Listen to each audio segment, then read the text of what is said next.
आपने क्रोध, घमंड और मोह को समझ लिया होगा। साथ ही साथ सहनशीलता, नम्रता और उदारता को भी समझ लिया होगा। इन 6 शब्दों से संबंधित व्यवहार के लाभ व हानि भी समझ लिया होगा। इनके व्यवहार की अति बुद्धि की सोचने समझने की क्षमता को प्रभावित करती है। इनकी अति या तो दूसरों के साथ गलत करती है या स्वयं के साथ गलत करती है। ये तो आपकी समझदारी व परिस्थितियों पर निर्भर करेगा कि आप क्या करते हैं। अब हम मानव की चौथी मानसिक समस्या पर चर्चा करेंगे। ऐसा वह कौन सा विचार है जिसमें धन कमाने की भूख बढ़ जाती है? ऐसा वह कौन सा भाव है जिसमें व्यक्ति दूसरे के साथ धोखा करता है, दूसरे का अधिकार खा जाता है? ऐसा कौन सा भाव होता है जो व्यक्ति वस्तुओं आदि ज़रूरत की वस्तुओं को, सोने चांदी को अधिक एकत्र करने लगता है? ऐसा भाव जो किसी चीज़ को अपना बनाने का आतुर हो जाता है। इस भाव में लोग को दूसरे की मजबूरी नहीं दिखती है, उसे बस अपने भाव की पूर्ति करने की ही पड़ी रहती है। आप इस भाव को किस नाम से जानते हैं? मैं तो इस भाव को लालच के नाम से जानता हूँ। आप इसको कोई भी नाम दे सकते हैं, इसके भी बहुत नाम हो सकते हैं। आप भी लालच के विषय में समझिएगा, इसके भी बहुत क्षेत्र हो सकते हैं, आप उन्हें समझिएगा। लालच ऊर्जा का गति रूप है, इसका शांत रूप ईमानदारी है। लालच का संतुलन बिंदु ईमानदारी है। जब लालच संतुलन में होता है तो वह ईमानदारी ही होती है। अति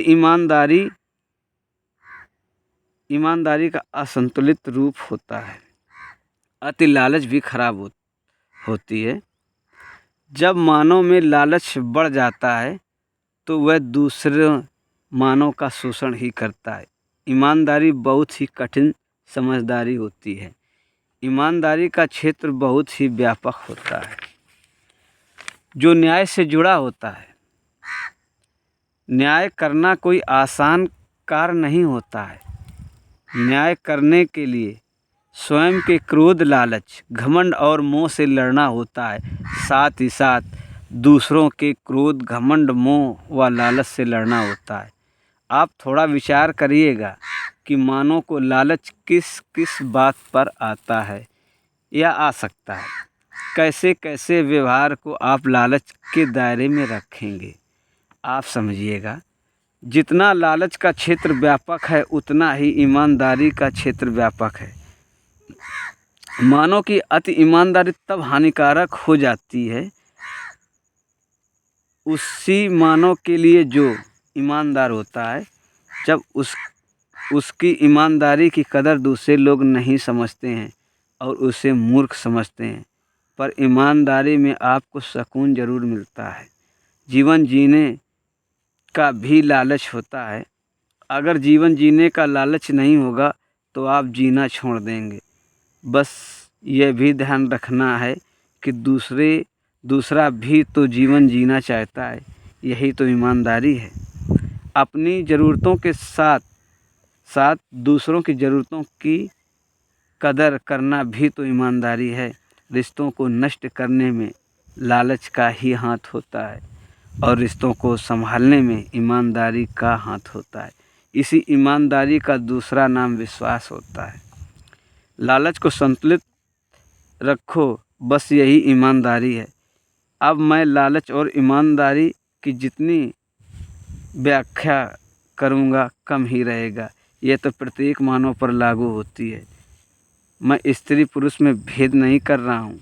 लालच और ईमानदारी के विषय में आप समझिए, इनके लाभ व हानि समझिए। बस मैं इतना समझता हूँ कि इनसे संबंधित आप कार्य करेंगे तो इससे मिलने वाले एहसास से आप बच नहीं पाएंगे, यह निश्चित है। इसलिए ईमानदारी भी ज़रूरी है,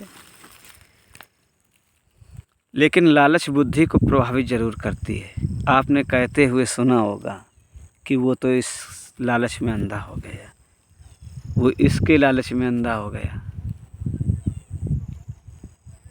अर्थात लालच बुद्धि के सोचने समझने की क्षमता को बहुत ही कमज़ोर कर देती है, जिससे व्यक्ति दूसरों की मजबूरी नहीं समझता है, उनकी बेबसी नहीं समझता है।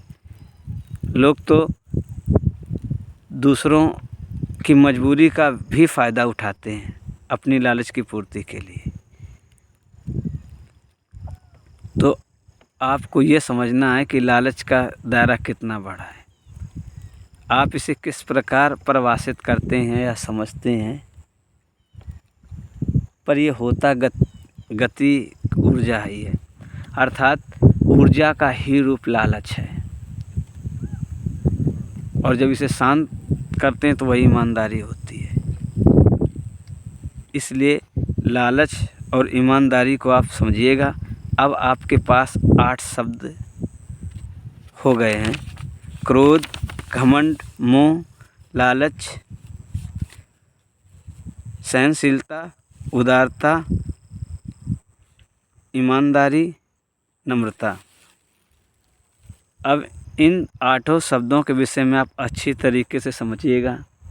आप माने या न माने, आपकी मानसिक समस्या में इन्हीं शब्दों से संबंधित व्यवहार ही होते हैं। या तो आपकी मानसिक समस्या ये बढ़ाते हैं या तो कम करते हैं, पर आपकी बुद्धि को प्रभावित ज़रूर करते हैं। जब आपकी बुद्धि को प्रभावित करते हैं तो सबकी बुद्धि को प्रभावित करते होंगे।